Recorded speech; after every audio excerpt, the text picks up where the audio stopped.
Bonjour à toutes et à tous. Merci de nous rejoindre pour ce nouveau séminaire de la commission juridique de l'Axel. Puisque j'ai cette chance ce matin de lancer les débats, je vais les lancer autour de quelques chiffres clés pour amorcer la pompe. C'est pas moi qui les donne, ces chiffres, hein, c'est les autorités publiques. Donc, commençons par l'ANSSI, qui est quand même notre autorité nationale de sécurité des systèmes d'information. Donc, elle sait de quoi elle parle. Vous allez sur son site, vous tapez chiffres de cybercrime ou cyber attaque ou cyber ce que vous voulez, et puis vous tombez très vite sur des informations de cette nature-là. Exemple typique d'information, 4 fois plus de rançongiciels entre 2019 et 2020. Le rançongiciel considéré comme la première menace pour les entreprises et les collectivités territoriales, avec une répartition de gâteaux où, j'allais dire, il y en a pour tout le monde, aussi bien les collectivités territoriales, l'industrie, la santé, les télécoms, l'éducation et les autres secteurs, c'est-à-dire tout le monde. Et évidemment, tout le monde a entendu parler des attaques en ce moment qu'il y a sur le monde de la santé. Le deuxième chiffre, il vient de la CNIL. Alors, bon, il est pas très jeune, mais il n'est pas très vieux non plus, parce que c'est le rapport 2020, donc il donne des chiffres 2019, donc il faudrait avoir le rapport 2021 pour avoir des chiffres 2020 à jour. Mais la CNIL donnait des chiffres quand même sur le nombre de notifications en termes de violation de sécurité qui était en 2019, donc de 2287. J'imagine que ce chiffre, enfin, je me doute que ce chiffre en 2020 est supérieur. Je crois que quelques personnes de la CNIL sont inscrites. Je ne sais pas si elles sont connectées, si elles le sont, avec plaisir pour nous donner des chiffres plus à jour, si jamais il y en avait. Ça me paraît même honnêtement très très faible par rapport au nombre de violations qu'on peut rencontrer. Mais bon, disons que les gens jouent le jeu et notifient en général. Ensuite, il y a mes propres chiffres, les chiffres d'Eric. Alors moi, c'est assez simple. Depuis le télétravail, on a une explosion des cyberattaques. On a à peu près 2 dossiers en moyenne par semaine à traiter. Les plus drôles, c'est à peu près tous les vendredis à 19h, parce que c'est le moment où les pirates se régalent, parce que comme évidemment, on n'est pas tous en 7-7, 24-24, on n'a pas tous de la supervision permanente, bah, c'est la merde, il faut appeler ça un chat au moment où ça arrive. Ça vise tous les secteurs. Moi, j'ai pas plus de banques que de santé, j'ai pas plus de petits que de gros, j'ai pas plus de collectivités territoriales que d'acteurs privés. Tout le monde est touché par ce genre de choses. Et la dernière actu, c'est une actu judiciaire, parce que c'est bien d'avoir le nez sur le guidon en matière de chiffres, mais aussi c'est bien de savoir un peu ce qui se passe en matière judiciaire et on le verra tout à l'heure pour ma partie en matière informatique et liberté sur la partie CNIL. Là, par exemple, vous avez une très belle décision qui n'aura peut-être échappé à personne du 4 mars de cette année, dans lequel la CNIL a engagé un référé contre les principaux opérateurs télécoms pour faire supprimer ou en tout cas empêcher l'accès à un fichier comportant des données de santé hébergées dans un autre territoire, disons, que le territoire européen dans lequel on pourrait effectivement faire quelque chose. Voilà les quelques chiffres que je voulais vous donner. J'ai la chance d'avoir 4 participants, enfin 3 participants, je comptais Nicolas, mais Nicolas nous fera peut-être l'honneur d'une petite conclusion. 3 intervenants à mes côtés. Sophie Monestier, qui est assureur de son État et qui va vous parler de l'assurance cyber. Stéphane, dont j'ai évidemment pas le nom qui s'affiche à l'écran, donc il se présentera tout lui-même. Je suis honteux d'avoir oublié son prénom. Ah oui, Lisambar, excusez-moi, ça y est, j'y suis. Qui en plus a lui la lourde tâche d'être notre vrai témoin, c'est-à-dire qu'en fait, des gens qui veulent bien témoigner, il n'y en a pas. Voilà, faut être clair, parce qu'on n'aime pas dire qu'on a été victime. Lui, il le dit et il le dit de manière assez sympathique au sens technologique du terme, c'est-à-dire qu'il n'hésite pas à montrer les choses. Donc, vous aurez une démonstration de ce qui a pu lui arriver. Et on a Jean-Philippe Gaulier, avec qui j'ai le plaisir de travailler régulièrement sur des parties sécurité, notamment pour des PIA, des violations de sécurité et autres, de Cyberzen. Et d'ailleurs, je vais lui passer la parole immédiatement, couper mon partage d'écran et le laisser présenter la première partie. Donc, vous avez bien compris qu'on avait 4 parties. Une partie sur la partie technologique, technique, sécuritaire avec Jean-Philippe, une partie démonstration de ce qui a pu arriver, hein, notre grand témoin Stéphane, une partie assurantielle avec Sophie. Est-ce qu'on peut s'assurer contre ces horribles choses, et puis une partie juridique que j'aurai le plaisir d'animer à la fin. Je remercie l'Axel et plus particulièrement Eric et Nicolas pour cette invitation. Et j'ai quelques minutes pour vous parler de sécurité informatique. Alors, Cyberzen, en 2 mots, c'est une PME française qui s'occupe de transformation numérique et de cybersécurité et qui vous accompagne dans tous les domaines autour de ces sujets-là. Alors, aujourd'hui, on m'a demandé de vous parler de cybersécurité. Et quand on parle de cybersécurité, on s'attend souvent à ce genre de choses, des codes complexes que seuls les informaticiens peuvent comprendre, des attaques qui viennent de partout dans le monde avec des superbes cartes, et des attaques qui réussissent. On rappellera TV5 Monde, pour ceux qui s'en souviennent. Je tenais simplement à vous rappeler, pour commencer cette matinée, que ceci n'est pas la réalité. Une attaque, ça ne se passe jamais comme ça ne ressemble pas à ça. Ce qu'on vous montre là, ce sont de beaux écrans, mais une attaque, c'est une prise en main d'un ordinateur, ça commence toujours comme cela. Quand on parle d'informatique, et les data centers ont été un petit peu mis en avant de par l'actualité, entre autres d'OVH, avec un incendie assez catastrophique à la fois pour eux et pour un certain nombre de PME, d'entreprises et d'administrations françaises. On s'attend à des salles un peu plus sobres, rangées, cadenassées, avec tout ce qu'il faut contre les incendies, justement. Et le RGPD nous rappelle, dans son article 32, que pour avoir une informatique conforme, un système d'information qui réponde à la loi, on doit avoir avant tout une organisation, donc la direction qui soutient l'organisation de la sécurité avec un responsable de la sécurité du système d'information, un DPO, des process pour expliquer ce qu'on va faire, un budget attitré, attribué pour démontrer que la direction justement met son allant et son poids dans tout cela, et des compétences, parce que sans compétences, vous n'arriverez pas à faire cela par vous-même. Effectivement, chacun a un métier, et dans son métier, chacun doit avoir ses fonctions, que ce soit le commerce, les ressources humaines, etc. Mais aujourd'hui, sans informatique, on ne fait rien.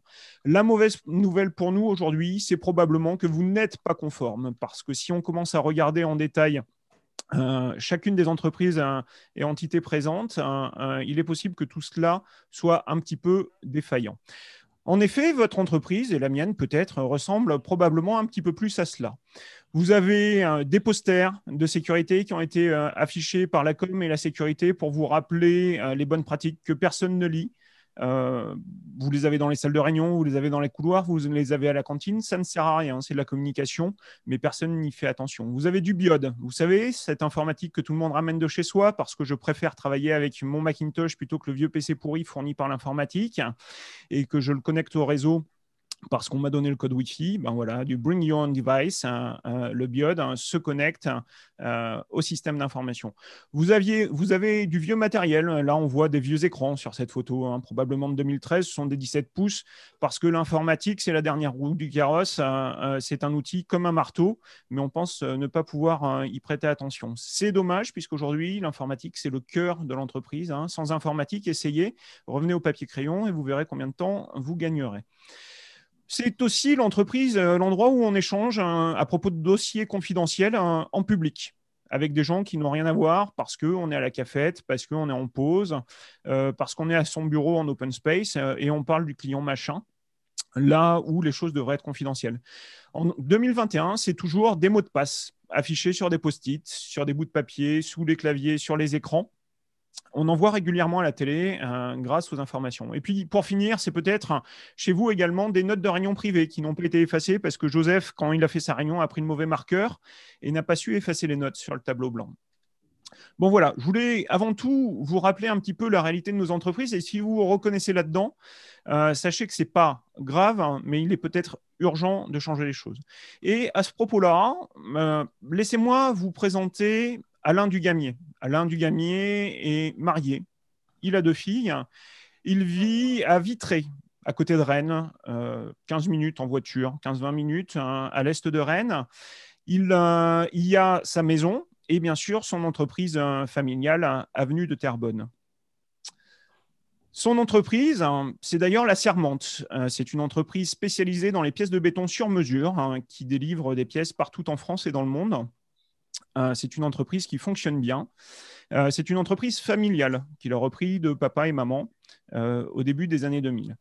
Un bon chiffre d'affaires que vous pourrez retrouver sur société.com, hein, avec en 2019 25 millions d'euros, dont 4 millions d'euros de bénéfices, ce qui est assez large, puisque dans les temps actuels, on sait que ça se fait un petit peu plus rare. Et puis, on peut dire que Alain Dugamier est assez visionnaire, puisqu'il passe de la machine à usine à papa à l'informatisation de l'ensemble des pièces. Alors, c'est un gros investissement, mais ce gros investissement fonctionne, puisque ça lui permet, grâce aux capteurs, grâce aux robots, grâce à l'informatique, d'être présent partout. Et pour gérer tout ça, hein, son entreprise de 110 employés, il a 2 informaticiens. Un qui s'occupe de la bureautique, vous en avez probablement un chez vous, ou de l'informatique, hein, on ose dire plus largement, mais en général, c'est plutôt des bureauticiens.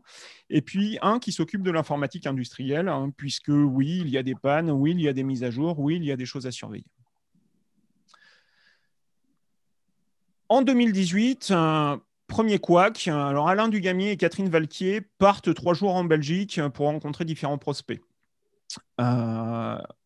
Catherine Valquier est la directrice commerciale de Sermante. Ce sont 2 éléments importants de cette entreprise. Et pendant ce temps-là, l'entreprise reçoit un coup de fil du support technique de leur banque, et c'est le comptable qui prend l'appel. Le support technique explique au comptable qu'il y a un petit problème sur leur compte et lui demande, grâce au petit boîtier de la banque, de rentrer un code et de bien vouloir lui donner en quoi s'exécute le comptable, puisque lui, c'est son outil de travail quotidien. Il a besoin de fonctionner avec la banque et il y a des flux importants. Du coup, il tape ce code, il le donne à la personne le remercie et lui dit qu'il y aura probablement une deuxième manipulation à faire et que si c'est le cas, il le rappellera. Le lendemain, la même personne rappelle le comptable, échange des banalités et puis lui dit que pour terminer l'opération, effectivement, ils ont besoin de réitérer et ils refont cette opération. Malheureusement, pour le comptable, c'était une arnaque et l'entreprise perd 100 000 euros en 2 appels. C'est ce qu'on appelle l'arnaque au président. Bon, en général, ça inclut de se faire passer pour un président, mais on aura l'occasion d'en reparler. Quand Alain Dugamier rentre de Belgique, il s'interroge sur ce qu'il doit faire et il prend, à son sens, la meilleure solution en disant « Cher comptable, merci pour vos bons et loyaux services depuis 25 ans, mais je vois que vous êtes dépassé et je décide de vous licencier pour faute grave, donc sans indemnité. » Parce que c'est votre métier, vous auriez dû le savoir et c'est inadmissible que vous m'ayez fait perdre 100 000 euros. Bon, 2019 se passe sans trop de problèmes, on l'a vu tout à l'heure. Et puis en 2020, vous le pressentez peut-être, lors de leur voyage en Belgique, Alain et Catherine ont entretenu une relation extra-conjugale. Bon, malheureusement, la flamme s'éteint et Alain a décidé de mettre fin à cette relation en février 2020. Et par la même occasion, il pense qu'il est plus sain que Catherine ne reste pas dans les locaux. Alors, je vous avoue que pour le coup, l'histoire nous apprend que Catherine ne prend pas ça excessivement bien et décide de faire tout ce qu'elle peut pour nuire à son ex-amant et ex-patron. Et pour ce faire, elle envoie donc des photos intimes d'Alain à toute l'entreprise. C'est un moment compliqué pour Alain, dans son intimité la plus naturelle, intimité biblique si je puis dire. Et elle en profite pour prendre silencieusement le fichier Excel où il y a tous les prospects des clients, ainsi que le plan stratégique des 3 années à venir. Donc, tous les investissements, tous les clients, toutes les pièces, tout part dans sa clé USB, puisqu'il n'y a bien sûr aucune vérification de droit d'accès, aucun log. Et elle en profite, de par sa stature et de par sa connaissance du marché, pour se faire embaucher en tant que VP chez la concurrence, avec tout ça en poche. Bon, bien sûr, il y aura procès, mais c'est un coup dur pour Alain, qui doit du coup subir au quotidien le regard de ses employés, qu'il le voit forcément différemment, et il doit aussi gérer la situation à la maison. Divorce, pas divorce, pardon, pas pardon, le regard de ses filles et de son entourage. C'est vraiment difficile. Et puis, vous le savez, tout comme il y a peut-être un variant breton, il y a un écosystème breton. Donc, les choses se savent assez rapidement. Toujours la même année, vous l'aurez noté, nous sommes en 2020. Au mois de mars, la France est confinée et notre cher Alain a attrapé la Covid. C'est encore une dure épreuve. Bon, ça resserre un petit peu les liens familiaux, mais c'est compliqué.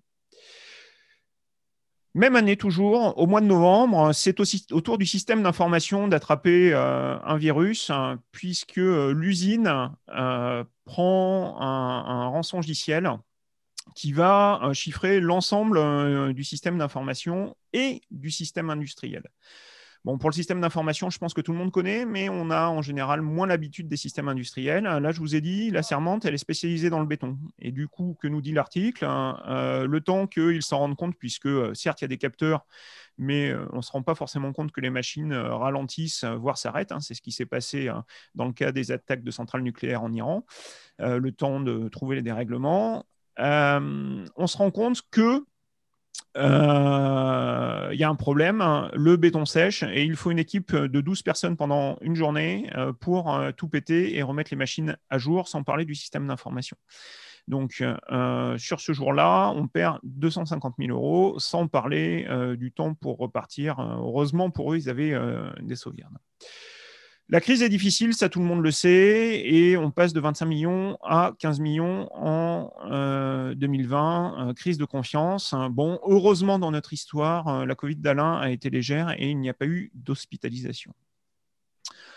Ce n'est pas fini, nous sommes en 2021, ça nous amène aujourd'hui, vous avez vu il y a quelques semaines qu'il y a un laboratoire, et Eric s'en est fait l'écho dans sa présentation, un laboratoire central dont dépendent 28 laboratoires qui se sont fait piquer les données de 500 000 personnes.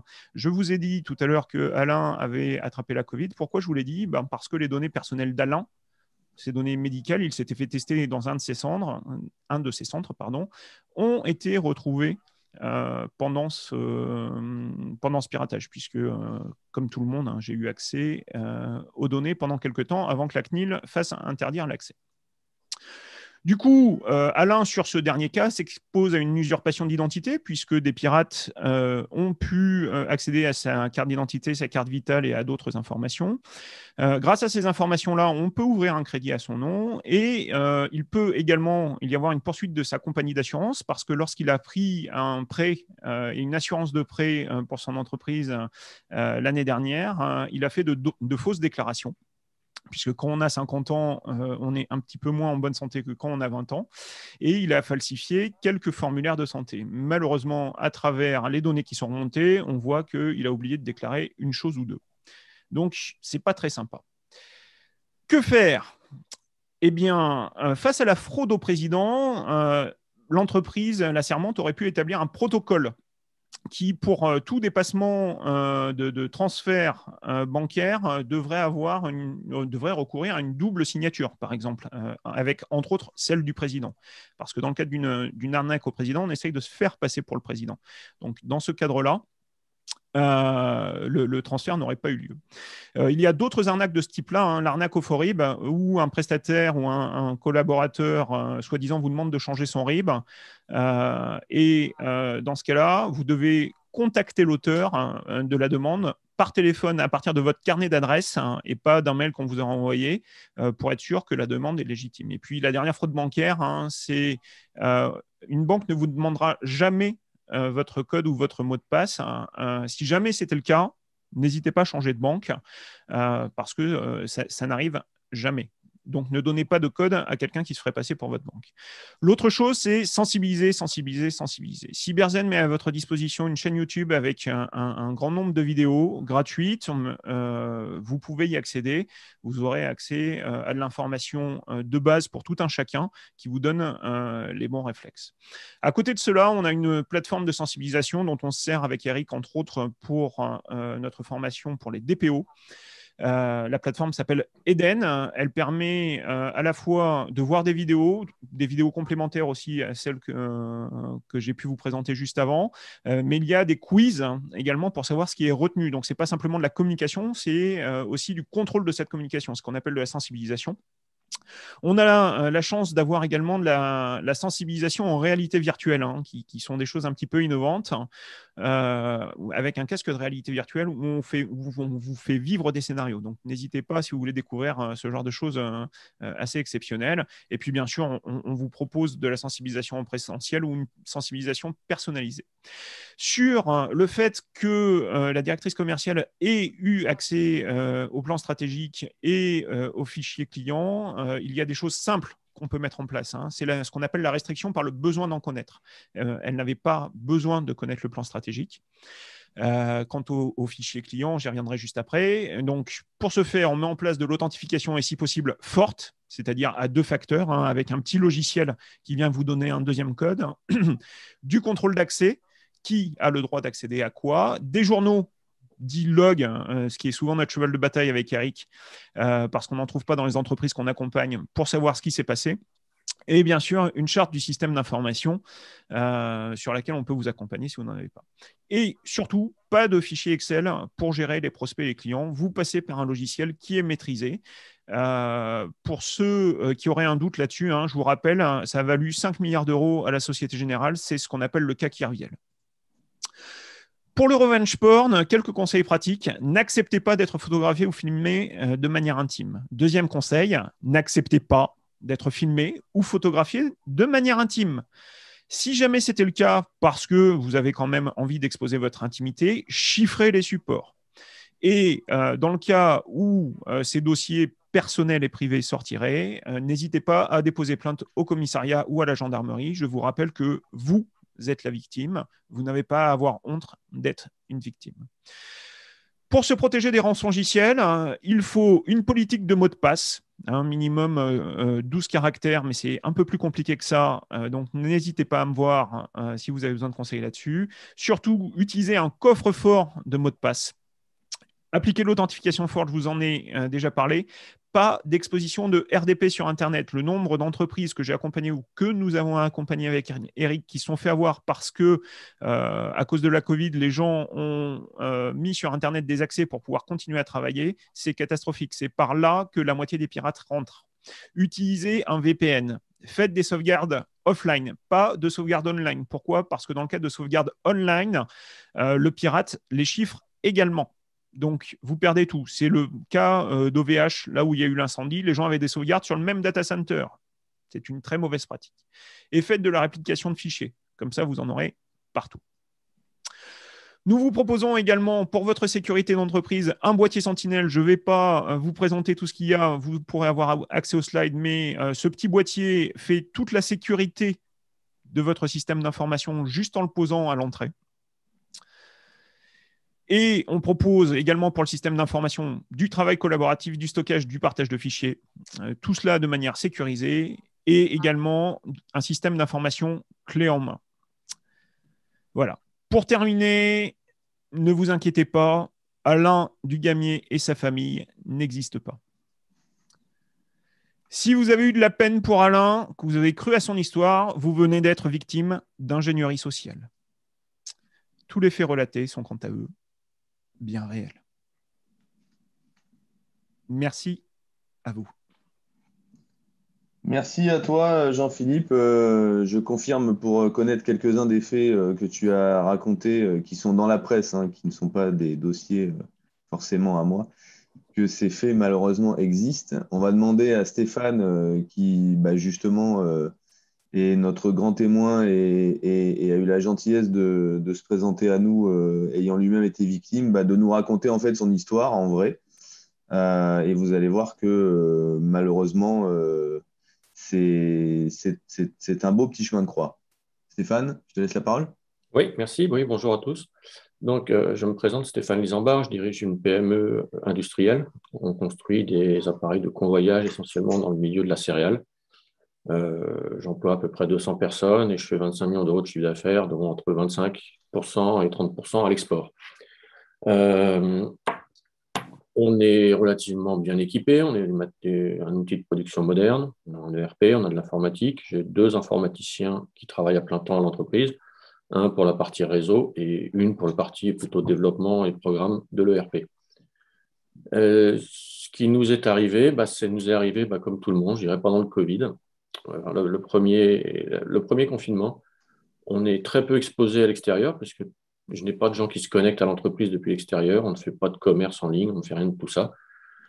Et j'ai dû mettre des gens, notamment à cause de la fermeture d'écoles, en télétravail ou en partie télétravail. Et pour ça, on n'était pas très bien équipés et on les a mis en liaison RDP. Et on a été confinés le 18 mars et le 3 ou 4 juin, j'avais prévu de faire revenir tout le monde. Sauf que, manque de chance, le lundi de Pentecôte, en fait, on est arrivé le mardi matin, juste après le lundi de Pentecôte, au moment où tout le monde devait revenir et fermer les liaisons RDP, on a eu la surprise de voir que les serveurs étaient plantés et que pratiquement tous les ordinateurs étaient plantés ou avaient un petit message comme quoi nous étions cryptés. Toutes les machines de production, parce qu'aujourd'hui, une machine de production, même une presse plieuse, c'est une commande numérique, étaient plantées. On venait d'investir dans une nouvelle machine découpe laser avec son magasin et tout. C'était un budget d'1,6 million d'investissement. Tout ça ne marchait plus non plus. Et ça prend un petit peu de temps déjà. Vous passez la matinée à faire le point. Enfin, vous comprenez assez vite ce qui vous arrive quand même. Vous dites que là, on a vraiment subi une attaque et que ce n'est pas un plantage. Vous avez pour les ordinateurs qui marchent encore le petit message comme quoi vous pouvez vous connecter en ouvrant le petit fichier de texte sur une adresse en téléchargeant Tor pour aller dans le Darknet, on va dire. On a commencé à regarder tout ça. On a fait venir un autre prestataire, même si on n'a pas vraiment de contrat de prestation, puisque moi j'ai du personnel à tenir en informatique, qui est venu constater qu'effectivement on avait été bien, tout était crypté. Et quand on s'est dit, on va se prendre nos sauvegardes, on s'est rendu compte que toutes nos sauvegardes étaient cryptées. Donc là, c'était devenu très compliqué parce qu'on se retrouve du jour au lendemain sans rien. En fait, on est revenu à l'âge de pierre, c'est-à-dire que notre ERP, il n'y en a plus, alors que ça faisait 20 ans qu'on l'avait et qu'on l'avait énormément développé nous-mêmes pour notre activité. Donc plus de ERP, on n'avait plus de comptabilité, on n'avait plus de fichiers clients, on n'avait plus de paye, on n'avait plus de plans. On a à peu près 35 000 plans de fabrication, on n'avait plus de plans, on n'avait plus de gamme, on n'avait plus de nomenclature et toutes les machines étaient plantées. Donc dans ce cas-là, on fait quoi? On est un petit peu dépourvu parce que forcément, c'est la première fois quand ça vous arrive comme ça, on se dit qu'il y a toujours une solution, mais on a vite fait le tour. Bon, déjà, on va porter plainte à la gendarmerie. La gendarmerie, moi, c'est dans un village de 3500 habitants. Alors, la gendarmerie, quand elle vous reçoit, elle ne sait même pas sous quelle forme prendre cette plainte. Elle vous demande de repasser, elle va d'abord se renseigner.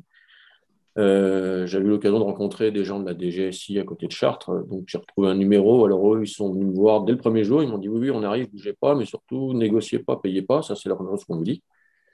Parce que, pour l'instant, on ne s'était pas encore connecté au site du hacker. Et pendant ce temps-là, on continuait d'investiguer, etc. On s'est rendu compte du nom du logiciel qui avait tout crypté.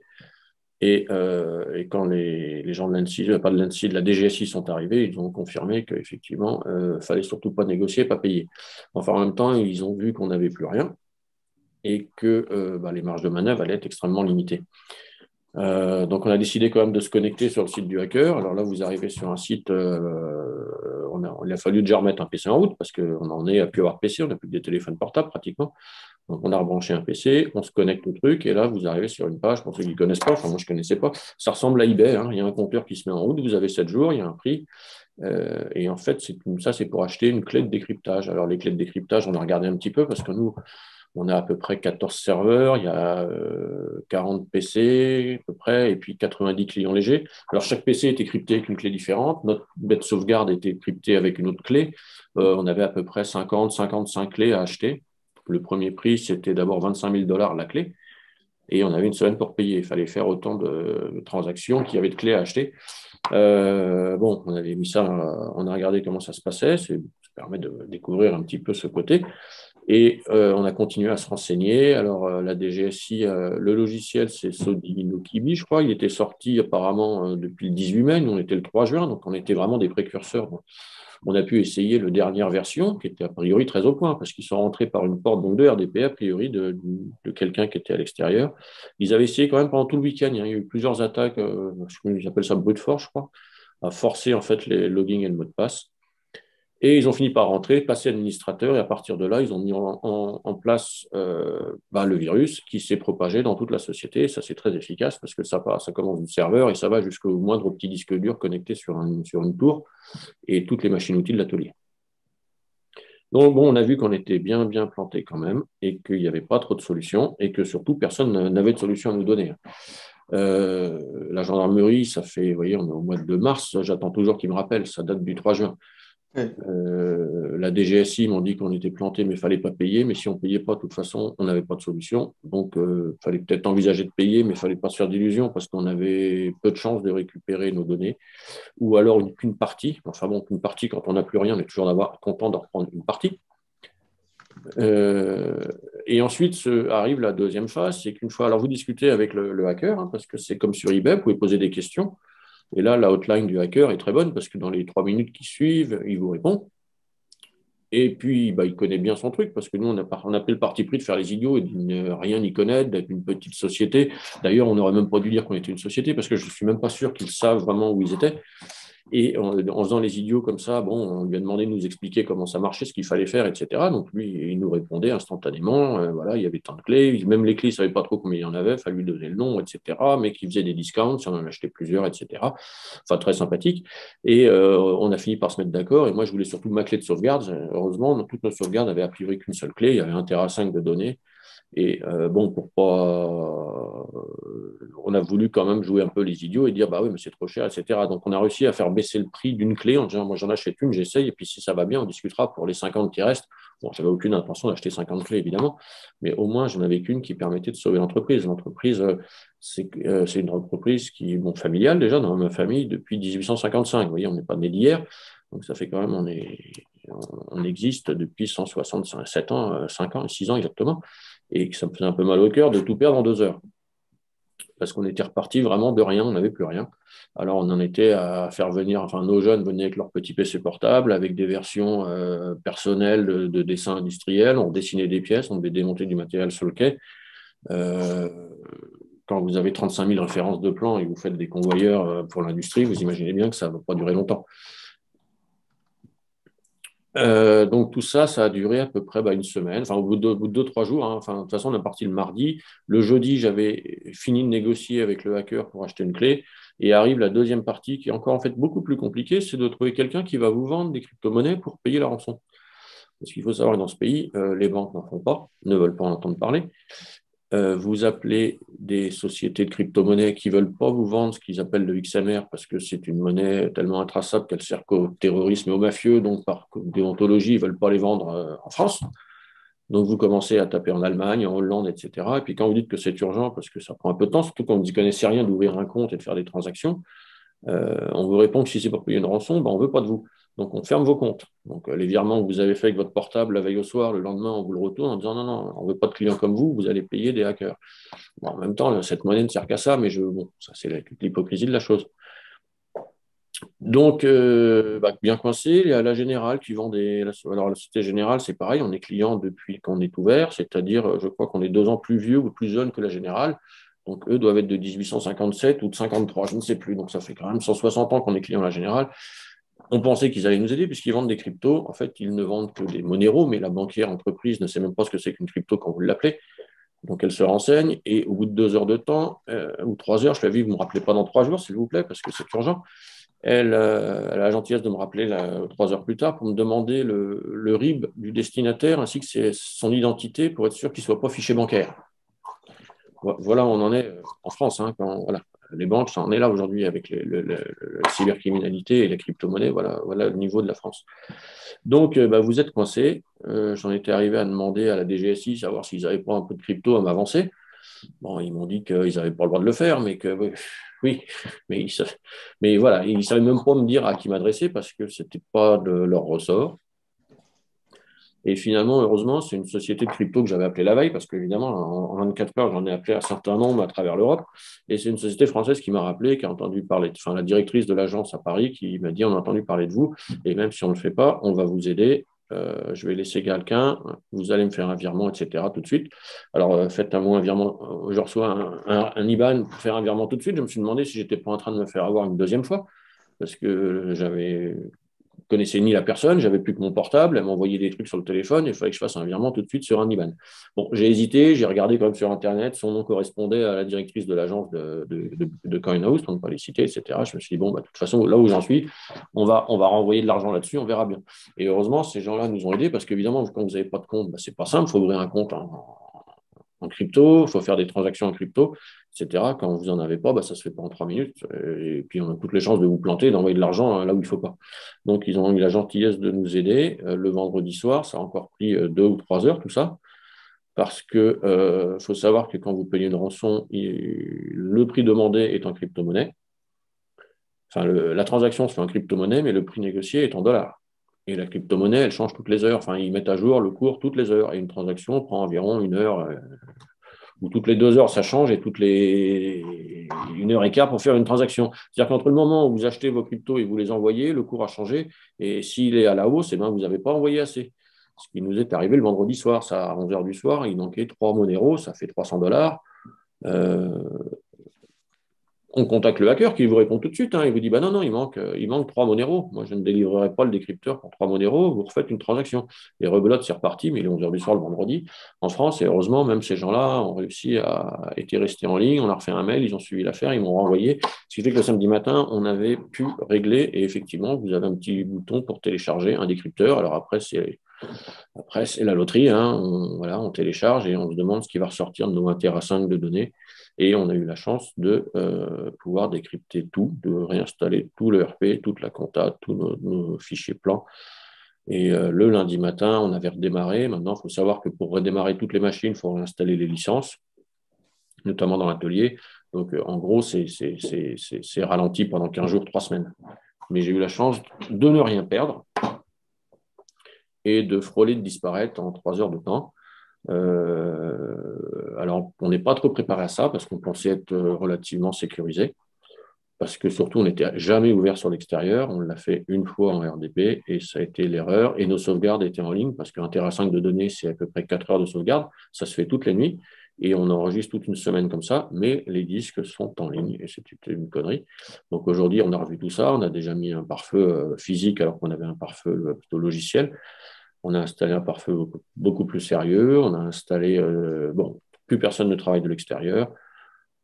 Et on fait les sauvegardes tous les matins de la nuit dans un coffre-fort qui est fermé à clé et qui est surtout déconnecté. Et puis, on va remettre d'autres niveaux de sécurité encore, notamment de copie de serveur, etc., pour se protéger. Mais voilà, je dirais que c'est la première fois que ça nous arrive et ça a failli nous tuer. Et ça leur a pris 3 heures de temps. La chance, c'est que autant ils étaient très bons sur la partie ingénierie, autant en marketing, ils sont très mauvais parce qu'en fait, ils nous ont demandé un montant de rançon qui s'adresse à un particulier. Donc, en gros, ça m'a pas pénalisé. J'aurais préféré les dépenser autrement, mais je dirais que le montant de la rançon était ridicule par rapport à la taille de la société. Maintenant, comme on dit, client d'un jour, client toujours, parce qu'apparemment, ces gens-là sont organisés, ils ont des fichiers clients qui s'échangent et qu'on sait qu'on est une cible, puisque nous sommes des gens qui payons. Maintenant, le fait d'avoir payé, c'est vrai qu'en 24 heures de temps, on était reparti comme en 40, hormis la réinstallation de licences sur les machines, contrairement à d'autres personnes qui ne payent pas et qui, eux, mettent des semaines ou des mois à repartir à 100%. Voilà. Et puis l'expérience était intéressante. Ça vaut n'importe quel séminaire qu'on paye parfois plus cher. Eh bien, merci Stéphane pour ce témoignage. Alors moi, j'ai eu la chance de voir Stéphane en vrai, à l'époque où on faisait encore des vraies réunions. Et il avait fait la démonstration avec des copies d'écran. C'était totalement hallucinant. Enfin, pour ceux qui l'avaient, moi, je l'avais jamais vu en tant que tel. C'est-à-dire que traiter une rançon, c'est pas le boulot d'un avocat. Donc, je dirais que j'avais jamais vu un truc pareil. C'était hallucinant. Enfin, je veux dire, comme tu disais, ça ressemble à eBay Il y a un compteur enfin, comment on appelle ça, un compte à rebours avec le montant qui va bien. Si vous ne respectez pas le compte à rebours, eh Un ben, montant double. le montant double.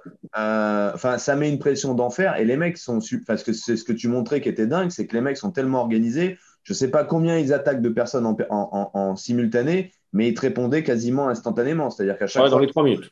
dans les 3 minutes, le mec, il répondait et il donnait la marche à suivre. Enfin, c'était un guide, quoi. Ah oui, oui. Non, c'était C'est une hotline, hein. C'était la C'était c'est hotline de comme, l'accueil. voilà, c'est comme dans les grandes entreprises. En fait, il y a les attaquants d'un côté et puis il y a la hotline de l'autre. Et enfin, moi, j'ai été complètement, j'ai halluciné de ça sur les échanges et sur cette histoire de chronomètre et halluciné aussi sur cette histoire de change hein, entre la crypto-monnaie et le dollar et le fait qu'effectivement, bah, ton montant, bah, la difficulté que tu avais à trouver la crypto-monnaie qui allait bien et en plus la difficulté de mener une opération au moment où le change n'est pas modifié, quoi. Donc, bah merci pour ce témoignage parce que je peux te dire, pour avoir tenté déjà l'expérience plusieurs fois, que tous ceux qui se sont fait pirater ne le crient pas sous les toits et sur les toits, pardon, et évitent d'en parler. Donc, c'est super intéressant. Je te remercie. Est-ce que je peux te poser une question, Stéphane, complémentaire qui va me permettre de faire la transition avec Sophie? J'ai vu que tu avais mis en place depuis des moyens techniques autres, et notamment celui dont parlait Jean-Philippe tout à l'heure, de faire des sauvegardes offline dans, j'espère pour toi, une armoire inifugée pour éviter l'effet OVH. Mais est-ce qu'à l'époque, tu étais assuré pour une attaque cyber et est-ce que depuis, tu es assuré pour une attaque cyber? Alors non, on n'était pas assuré et aujourd'hui, je ne suis pas assuré. Donc, Donc, aujourd'hui, maintenant que j'ai eu l'expérience, à la limite, je sais comment faire. Voilà. Et puis bon, nous, c'est vrai qu'on tout ce qu'on peut s'auto-assurer, on l'a toujours fait. Donc aujourd'hui, l'assurance, hormis voilà, enfin, les conseils, une société qui aurait géré ça pour moi, en même temps, gérer l'avenir de sa boîte, je préfère le faire moi-même que de le confier à des gens, même s'ils sont plus experts. Bon, là, ça s'est bien passé, ça aurait pu mal finir. Je ne sais pas si, voilà, est-ce qu'un assureur m'aurait apporté quand je les vois en clientèle ou quand on a des conflits avec des clients, les assureurs m'apportent pas grand-chose finalement. bon, bah, c'est pas sympa de me dire ça parce que je vais donner la parole à Sophie, qui est notre assureur. Donc, elle a pris cher avant même de commencer son intervention. Donc, Sophie, je te laisse te dépatouiller, te démerder à la fois avec l'informatique, puisque il va falloir que tu mettes ta presse en ligne. Hein, et puis de nous raconter tout l'intérêt de l'assurance et toute l'erreur stratégique de Stéphane de ne pas s'assurer malgré le fait qu'il ait déjà été une première fois victime. Manifestement, il n'a pas encore pris la mesure de l'intérêt de cette assurance. Pardon. Je te laisse la parole, Sophie. Merci. Alors finalement, je vais pas dérouler ma présentation parce qu'elle est un petit peu longue. Je pense préférable de rebondir à partir des deux cas qui ont été évoqués par Jean-Philippe, le cas d'Alain, la fausse victime, et le cas de Stéphane, la réalité de ce risque. Mais ma présentation sera à disposition à la demande. Donc, bonjour à tous et merci de votre invitation. Je suis assureur depuis un peu plus de 25 ans, spécialisée en risques d'entreprise, hein, particulièrement les risques de responsabilité civile, hein, professionnelle, ce qui fait qu'à un moment de l'histoire, un de mes clients a subi il y a quelques années une attaque et m'a interrogé sur la solution, la solution assurance. Donc, j'ai développé une marque qui s'appelle Cybassure et j'agis comme courtier puisque je travaille avec différentes compagnies d'assurance sur le sujet. Je ne suis pas persuadée qu'il faille que je revienne sur les risques parce que je pense qu'ils ont été bien traités et bien exposés, hein. Alain, la victime virtuelle de Jean-Philippe, a subi beaucoup de choses, hein. Globalement, je dirais que tous les cas subis par Alain il y avait une réponse assurance s'il avait été assuré. Monsieur Lisambard aussi n'était pas assuré, n'est pas aujourd'hui convaincu qu'il faut l'être, mais nous aurons l'occasion d'en reparler. Toujours est-il que le principe même de l'assurance, hein, avant même qu'on parle d'assurance cyber-risque, hein, c'est de déléguer à un assureur la problématique que l'entreprise subit. Donc, à partir de là, l'état des lieux, c'est parce qu'il peut y avoir réellement une confusion au niveau de certaines entreprises, hein, qui pensent l'être ou qui pensent particulièrement sur le problème RC, ne pas devoir intervenir ne pas devoir payer sur ses fonds propres les responsabilités, les mises en cause qu'elle pourrait subir. Donc, qui peut s'assurer? Tout le monde peut s'assurer. Hein, on a bien vu tout à l'heure, Jean-Philippe faisait référence au système d'information. Effectivement, un problème peut venir d'un système d'information et peut aussi venir et toucher un système industriel ou les machines de production, comme on a vu avec M. Lisambard. La solution pour toutes les tailles d'entreprise, pour toutes les structures, pour toutes les activités.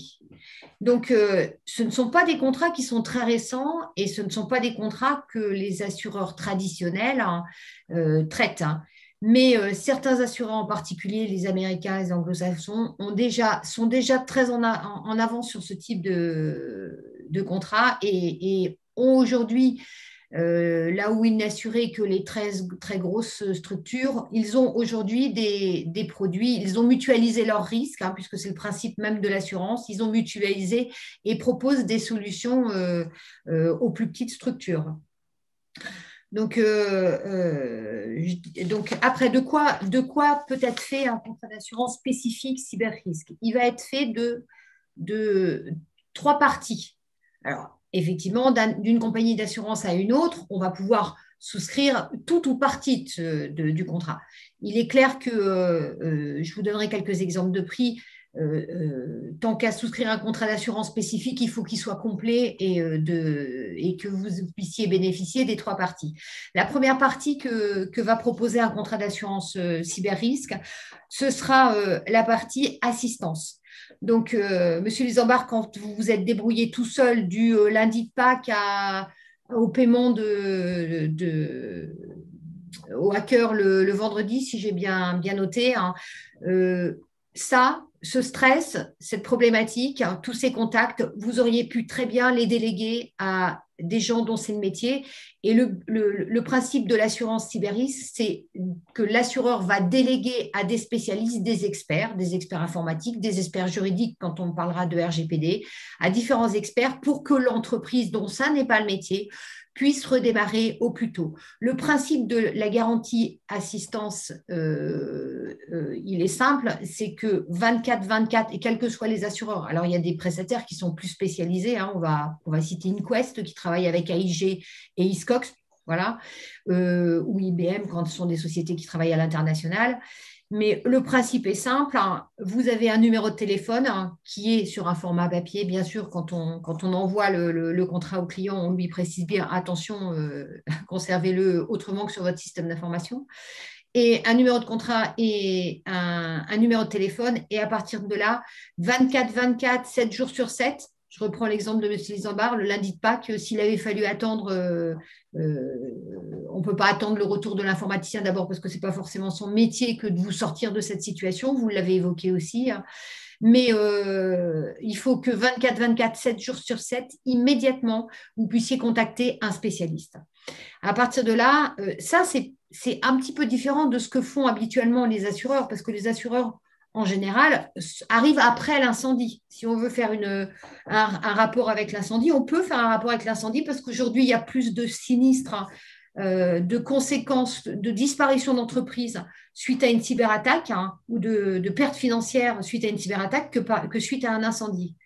Pourtant, M. Lisambard, vous êtes sûrement assuré en incendie aussi, hein. Donc, à partir de là, l'assistance, ça va être le pompier privé que l'assureur vous permettra, en souscrivant le contrat, vous achetez la possibilité d'utiliser un pompier privé qui viendra au plus vite vous aider à éteindre le feu. D'accord ? Pendant 72 heures, c'est à peu près ce que font tous les assureurs, c'est une prestation sans franchise. Ce qui veut dire que, alors, simplement, pas pas forcément dans l'intérêt, ce n'est pas philanthropie de l'assureur, c'est simplement que plus tôt le problème est réglé, plus tôt il est identifié, mesuré et stoppé, moins cela aura de conséquences pour l'entreprise. Donc, à partir de là, l'assureur a intérêt à mettre les meilleurs spécialistes, à vous aider pour redémarrer au plus vite, parce que sinon, il va devoir intervenir sur le deuxième volet. Donc, le deuxième volet qu'on va appeler remboursement des frais subis, dans lequel, M. Lisambard, on aurait pu intégrer le paiement du fait au hacker.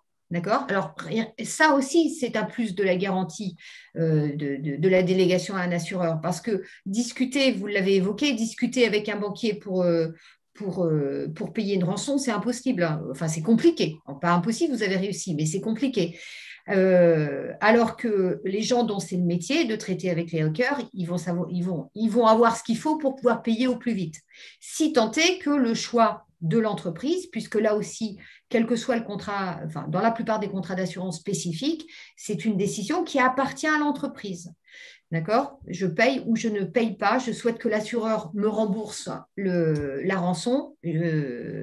Voilà. Et en principe, s'il n'y a pas d'autre solution, comme c'était le cas pour vous, il est préférable de payer la rançon, même si on sait que ça n'est pas un avis partagé par tous, puisque ce sont des malfaisants, des êtres malfaisants.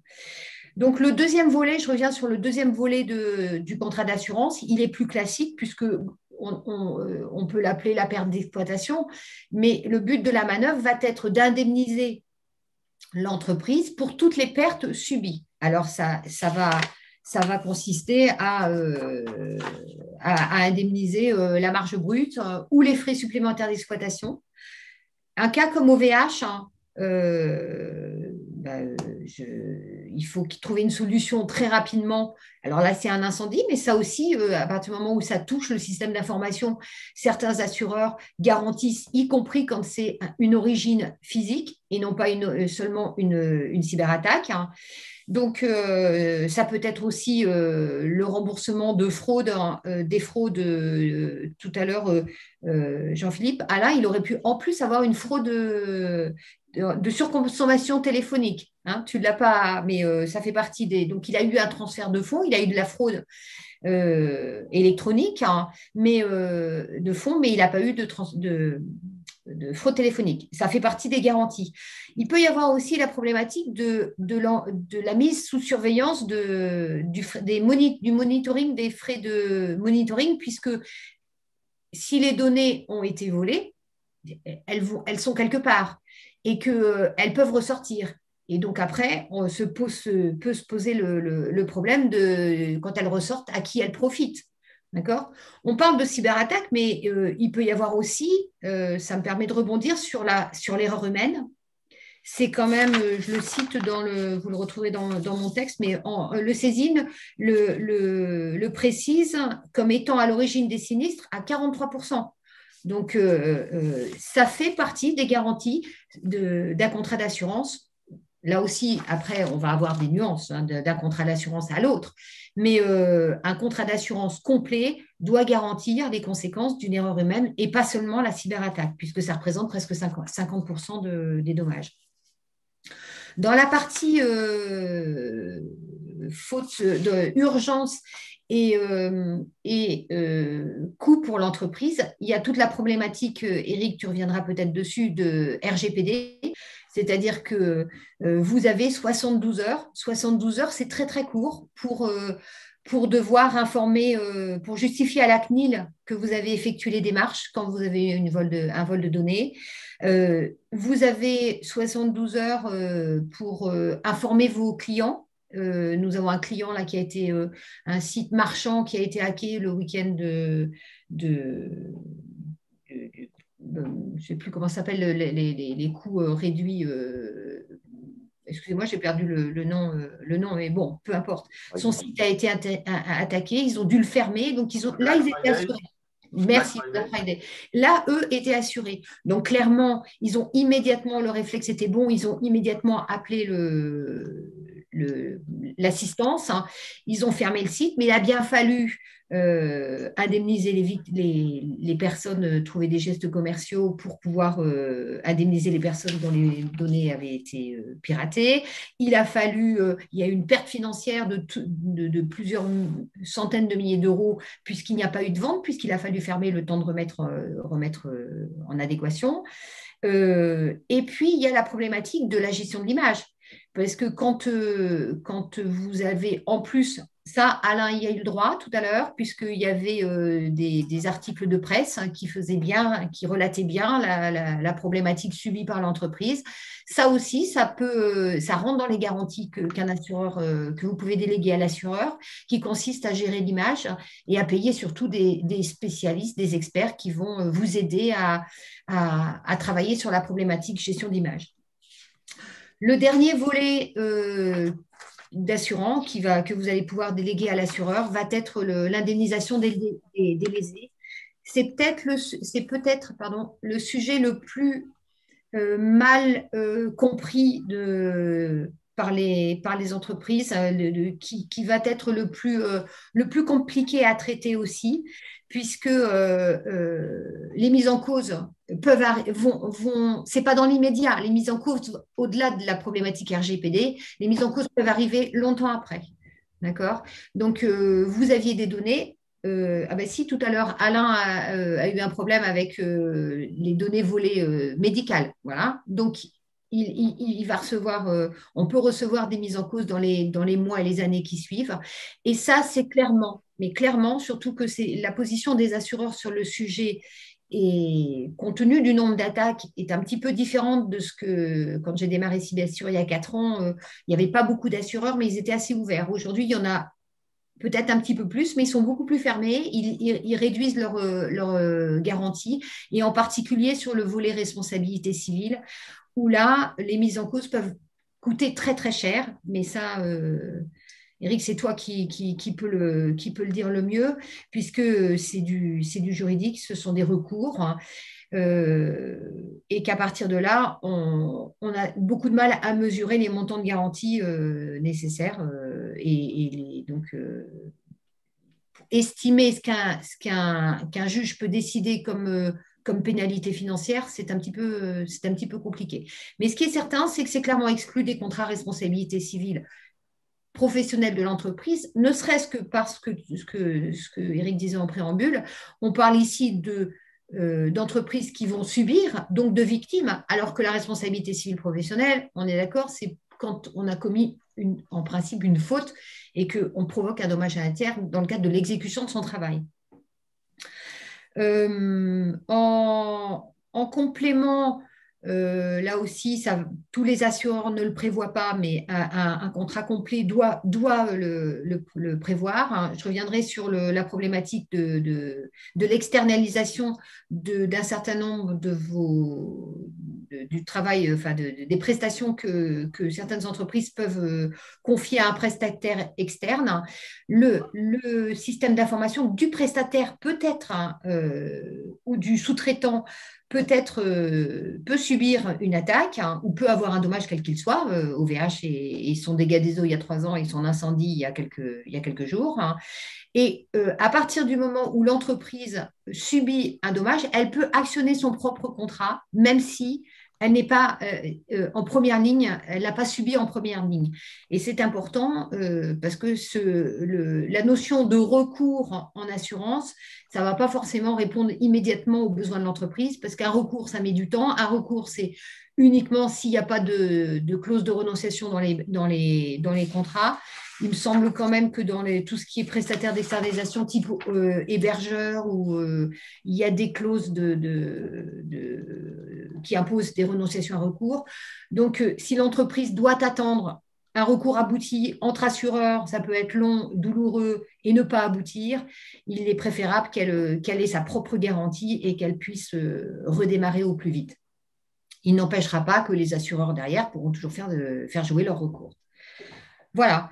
Peut-être en dernier, là aussi, j'avais une présentation sur les minima des conditions de souscription. Alors évidemment, les conditions de souscription pour ce type de contrat ne vont pas être les mêmes si on parle de TPE ou de très grosses structures. C'est fonction du chiffre d'affaires.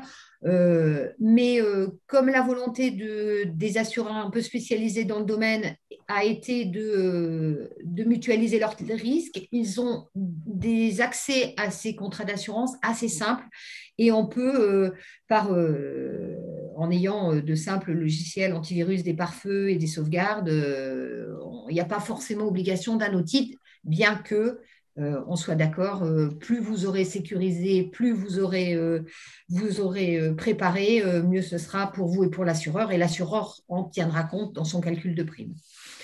Quelques exemples de tarifs, si souhaité, puis après, j'en aurai terminé, et Eric, tu pourras reprendre la main.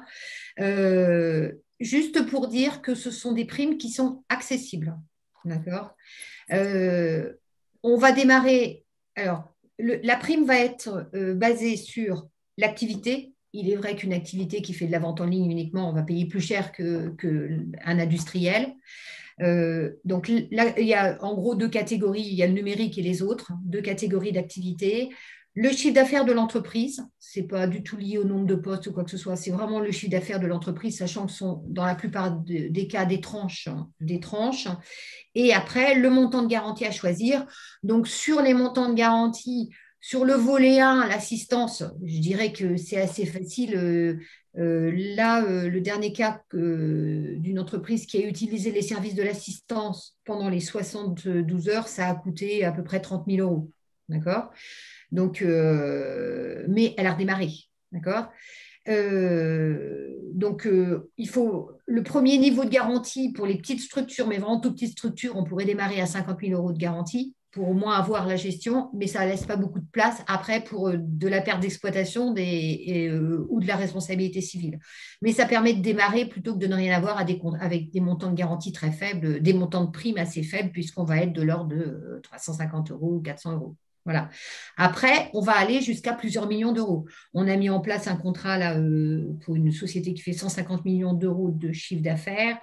Elle a 3 millions de garanties, puisque c'est sur le volet RC qu'on se pose les questions des montants de garantie élevés. D'accord ? Et la prime est à 8 500 euros. Donc, ce ne sont pas des primes, et on va passer par des primes 500 000 euros de garantie, moins de 1 000 euros. J'ai des exemples dans ma présentation. 500 000 euros de garantie, 1 700 euros de prime. Voilà. Et pour une société là qu'on a assurée qui fait 250 millions d'euros de chiffre d'affaires, qui a choisi une garantie à 2 millions d'euros, on va être à 20 000 euros de prime. Donc, par rapport au coût général le post-assurance est un coût beaucoup plus élevé. En responsabilité civile professionnelle, les coûts sont beaucoup plus élevés que le simple risque cyber-risque, que le cyber-risque. Voilà. Et je vais te couper la parole. Merci, c'est parfait, j'ai fini. Voilà, ça tombe bien. Je vais te couper la parole pour respecter le timing et puis surtout avoir le temps de répondre aux questions qu'on a commencé à recevoir au fil de l'eau. N'hésitez pas à poser vos questions comme je l'ai dit tout à l'heure, sous forme de boutade, mais ce n'est pas vraiment une boutade non plus. Les réponses sont gratuites jusqu'à 10h30. À partir de 10h31, ça devient plus compliqué. Ce que je voulais juste te dire par rapport à l'assurance avec Sophie, c'est que je comprends tout à fait, en fait c'était une boutade tout à l'heure, Stéphane, je comprends tout à fait la position de Stéphane qui dit moi je connais, je sais faire. Alors il y a en fait 3 catégories d'acteurs. Il y a les petits qui n'ont pas d'informaticiens et les gros qui ont trop d'informaticiens. Et la chance de Stéphane, c'est d'être un patron digital un peu agile, savoir se démerder tout seul avec son couteau suisse et ses 2 informaticiens. Ça arrive pas tous les matins. Et croyez-moi, dans beaucoup de cas qui sont ceux que je rencontre, le patron de boîte, il n'a pas le temps de mettre les mains dans le cambouis, il n'a pas 2 informaticiens sous la main. Et si c'est une petite boîte, elle n'a pas d'informatique, donc elle ne sait pas quoi faire. Et si c'est une grosse boîte, l'attaque est tellement violente que de toute façon, elle a un besoin d'assistance technique qu'elle ne peut pas mettre en place, même avec une kyrielle d'informaticiens. Donc, elle a des ressources, elle doit faire appel nécessairement à des ressources qui sont énormes et qui coûtent évidemment un bras. OK? Donc, je vais terminer avec l'aspect purement juridique. Évidemment, bon, il me reste peu de temps parce que tout le monde m'a pris mon temps de parole, donc je vais aller assez vite sur la partie juridique, mais ça reste quand même une partie importante puisque on n'est pas, comment dire, quand on est face à une attaque, d'une certaine manière, on devient à la fois victime et à la fois coupable. Alors moi, pour ceux qui ne me connaissent pas encore, je suis au sein du cabinet Racine, donc accessoirement ou principalement aujourd'hui, je suis coprésident avec Nicolas de la commission juridique, donc j'interviens sur toutes les thématiques qu'on met en œuvre, mais j'ai un vrai métier à côté qui est avocat dans l'IT, donc je m'occupe de tous ces sujets-là et évidemment, il m'arrive régulièrement d'avoir des problématiques avec les clients. Je vous ai dit tout à l'heure que la moyenne actuelle, c'est quand même deux appels dossiers par semaine de n'importe quel type de taille. Le problème que l'on rencontre quand on est en face d'une cyberattaque, c'est qu'en fait, on passe du statut de victime à celui de coupable, ou en tous les cas de celui de victime certaine à potentiellement coupable. Pourquoi? Parce que vous êtes victime. La question, elle ne se pose même pas. Voilà. Dans tous les cas qu'a évoqué tout à l'heure Jean-Philippe et dont je connais quelques-uns, de toute façon, ils sont dans la presse, et ce qu'a vécu Stéphane. Que ce soit du rançongiciel, c'est-à-dire de l'entrave au système d'information, que ce soit de la collecte de données frauduleuses, que ce soit de l'introduction dans un système d'information, que ce soit de l'introduction de données frauduleuses, bref, que ce soit tout ce que vous imaginez qui touche à votre système d'information. Depuis 1988, on connaît une loi qui s'appelle la loi Godefrein et qui a été amplement modifiée dans le cadre des différentes évolutions du code pénal, qui fait qu'on a un cadre juridique très clair en matière de fraude informatique. Voilà. Ceci dit, c'est pas parce qu'on a un cadre clair en matière de fraude informatique qu'on va pouvoir l'utiliser. On le verra tout à l'heure. Stéphane a dit effectivement tout le plaisir qu'il pensait du dépôt de plainte à la gendarmerie. J'en pense pas moins et surtout, il est toujours très délicat de trouver le coupable. C'est bien le problème. En tous les cas, juridiquement parlant, au début de l'histoire, vous êtes victime. Le problème, c'est que vous passez vite au statut de coupable. Pourquoi vous pourriez être coupable? Vous pourriez être coupable pour 3 raisons. La première, alors j'entends coupable, évidemment pas au sens pénal du terme. J'entends coupable au sens coupable civil du terme, coupable administratif du terme, coupable économique du terme. C'est-à-dire que parce que vous n'avez pas fait ceci, vous allez avoir une conséquence. La première culpabilité qui pourrait être la vôtre, c'est le niveau de sécurité que vous avez mis en place. Alors là, évidemment, je m'attache essentiellement aux problématiques des données à caractère personnel. Pourquoi? Parce que c'est quand même la plupart du temps, une attaque informatique se couple avec une attaque sur les données à caractère personnel. Quand vous avez un rançongiciel chez Stéphane sur l'ensemble de son système d'information, naturellement, ça touche les données à caractère personnel et pas que des données d'ordre technologique. Donc, la plupart du temps, on se retrouve avec une fraude informatique qui va aussi être une problématique RGPD. Or, le RGPD, on vous l'a dit tout à l'heure, on doit un niveau de sécurité qui est adapté au risque de l'entreprise. Alors, on vous donne quelques éléments de contexte en disant que parmi les bonnes pratiques de sécurité, il y a la pseudonymisation et le chiffrement. On en a parlé tout à l'heure avec Jean-Philippe. Qu'on doit mettre en place des outils permettant de protéger les données via des outils de confidentialité, d'intégrité, de disponibilité et de résilience.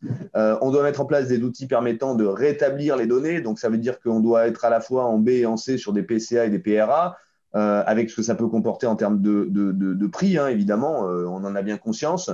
Et puis, mettre en place des procédures visant à tester, analyser et évaluer régulièrement l'efficacité des mesures techniques mises en œuvre. Ça veut dire quoi? Ça veut dire que si vous êtes victime d'une fraude informatique, la question va se poser de savoir est-ce que vous avez fait ce qu'il fallait faire. Voilà. Et si vous n'avez pas fait ce qu'il fallait faire, il y a de grandes chances qu'on vienne, quand je dis on, c'est la CNIL, et à juste titre, hein, je veux dire, c'est pas du tout une critique contre la CNIL, mais il est évident que la CNIL pourra venir vous voir en disant écoutez, le niveau de sécurité n'était pas adapté à la menace. Vous avez une deuxième problématique. La deuxième problématique et la deuxième culpabilité, c'est la notification à la CNIL, c'est-à-dire le fait de ne pas notifier à la CNIL, voire dans certains cas le fait de mal notifier à la CNIL ou de ne pas respecter ce que vous devez faire en termes de notification. Pourquoi? Parce que la notification est un acte obligatoire qui doit être fait dans les 72 heures par le responsable de traitement, mais qui est aussi un acte formel. La notification doit comporter à tout le moins, je ne vais pas vous lire le A, le B, le C, le D, mais doit comporter tout ça, c'est-à-dire décrire la violation, les moyens mis en œuvre, les conséquences probables, etc. Et tout ça, vous devez le décrire, le documenter pour que si jamais vous avez, à la suite de votre notification, un contrôle de l'autorité, vous soyez en mesure de justifier des mesures correctrices prises, que vous avez mis en œuvre par rapport à cette attaque. Donc, la deuxième culpabilité qui pourrait être la vôtre, c'est le fait de ne pas notifier à la CNIL un incident de sécurité ou ce qu'on appelle dans le langage RGPDien une violation de sécurité. Et puis, vous avez la troisième culpabilité possible, c'est la communication aux personnes concernées. Et là, c'est là où le bas blesse honnêtement le plus. Alors, je ne vais pas parler de mes clients parce que mes clients sont irréprochables, mais j'ai souvent la question qui est posée, c'est mais est-ce qu'on va prévenir les clients?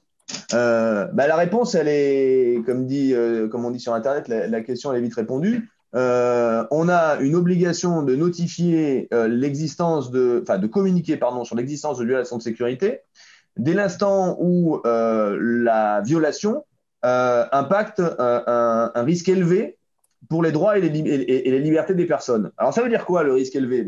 Franchement, personne ne le sait, ou en tous les cas, c'est pas marqué noir sur blanc dans le RGPD, mais on va dire globalement que le risque élevé, c'est la diffusion d'informations sensibles, ou entre guillemets particulières au sens de l'article 9 du RGPD. Les données santé, par exemple, évidemment, sont des données sensibles. Mais dans les données non particulières, mais qui pourraient générer un risque élevé, on va mettre évidemment les données bancaires. Les données bancaires ne sont pas dans l'article 9 des données particulières du RGPD. Pour autant, c'est un risque majeur pour les personnes, puisqu'effectivement, si leurs données bancaires sont balancées aux 4 vents, on imagine bien ce que les pirates peuvent en faire. Et d'ailleurs, il y a des listes de données bancaires qui se vendent sur le dark web. Voilà, c'est connu tout le monde. Donc, vous avez une troisième problématique qui est de prévenir les gens. Voilà. Et là, évidemment, quand vous prévenez les gens, en B2B, globalement, ça se comprend. En B2C, c'est triple peine. Parce que non seulement vous êtes en train d'essayer de remonter la boutique, non seulement vous dénoncez, parce que la notification est une forme d'autodénonciation auprès de la CNIL, et vous pourriez être soumis à un contrôle, et de l'autre côté, vous avez tous les gens qui râlent, quoi. C'est-à-dire que si vous avez la malchance d'avoir, comme ça a pu arriver à certains, 10 000, 100 000, 20 000, 10 000, 100 000, 1 million de comptes dans la nature, vous devez contacter 1 million de personnes. Voilà. Alors, évidemment, il y a des cas particuliers dans lesquels on n'a pas communiqué aux personnes qui sont liés au fait que on a mis des mesures de protection telles que on n'a pas à communiquer parce qu'on avait protégé les données, ou qu'on a mis des mesures correctrices immédiates qui fait qu'on n'est pas obligé de prévenir les personnes. Et puis, il y a le fait que si la démarche de communication est disproportionnée, alors on peut faire une communication collective. Enfin, il y a rien de pire qu'une communication auprès des personnes concernées, qu'elles soient individuelles, c'est-à-dire par mail ou par téléphone, ou qu'elles soient collectives sur votre site web. Je me suis fait hacker. Franchement, la conséquence en termes d'image, elle est désastreuse, mais la conséquence derrière financière, qui peut là aussi être couverte par l'assureur, c'est-à-dire le recours de toutes les personnes concernées qui, je vous le rappelle, en dehors de l'amende administrative de la CNIL, peuvent engager un recours sous la forme d'une action de groupe pour non-respect du RGPD, c'est des sujets qui sont extrêmement importants.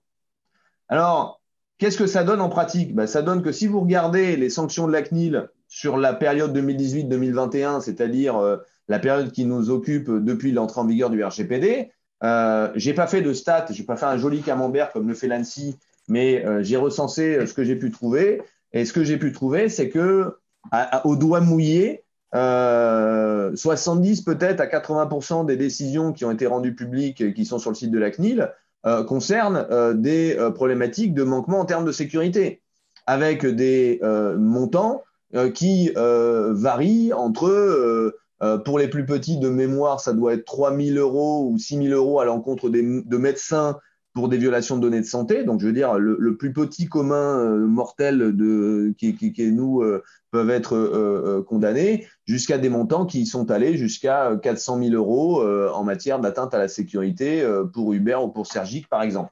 Alors, Sergic, c'était un cas particulier parce qu'il y avait des problématiques de sécurité et des problématiques de durée. Mais voilà, le montant, il est proportionnel là aussi au chiffre d'affaires de l'entreprise, il est proportionnel à la gravité de la situation, il est proportionnel à la manière dont vous avez traité le cas, il est proportionnel à la manière dont vous avez traité la CNIL.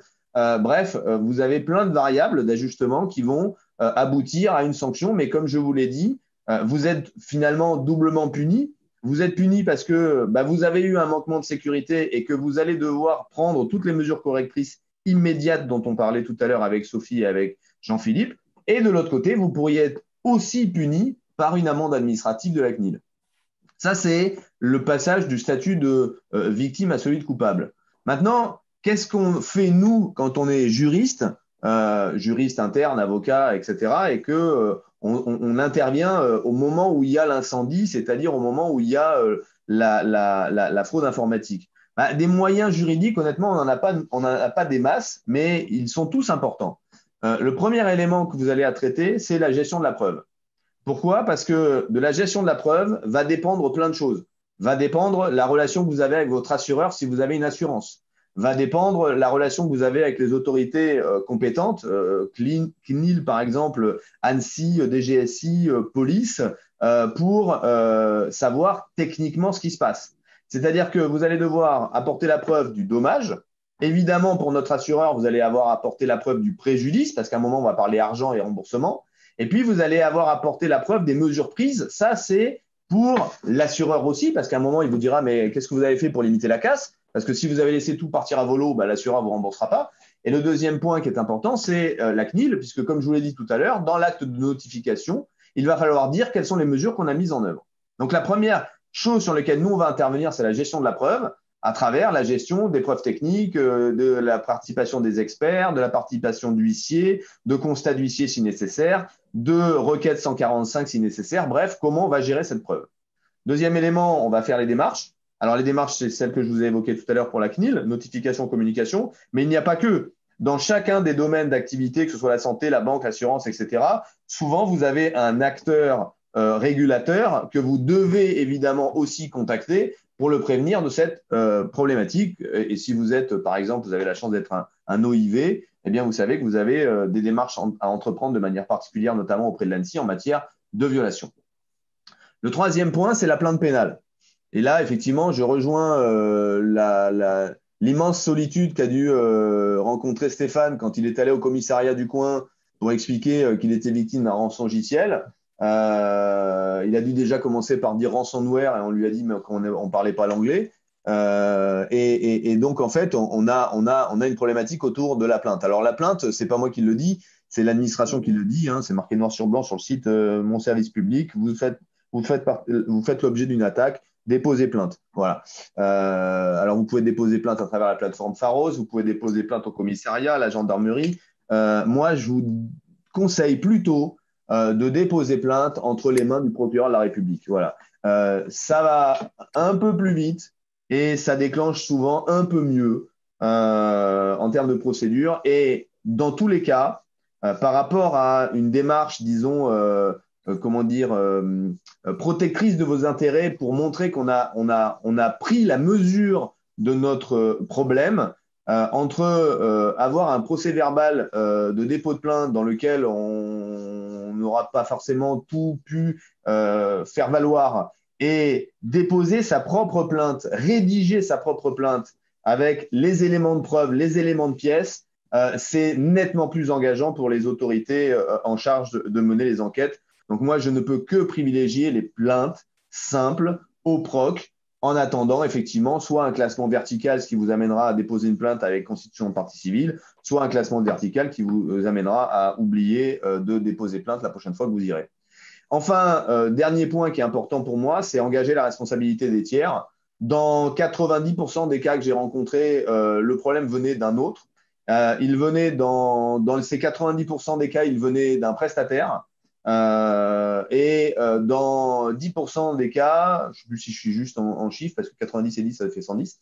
Donc, on va dire que dans 80% des cas, ça vient d'un prestataire. Dans 20% des cas, ça vient d'un partenaire. C'est quoi la différence entre un prestataire et un partenaire? Un prestataire, c'est un prestataire technique, un hébergeur, un superviseur, un tiers mainteneur, tout ce que vous voulez. Et c'est par lui que ça va venir. Ou un partenaire, c'est quoi? C'est un partenaire commercial. Et ça m'est arrivé il n'y a pas longtemps, qui se fait lui-même pirater sa messagerie.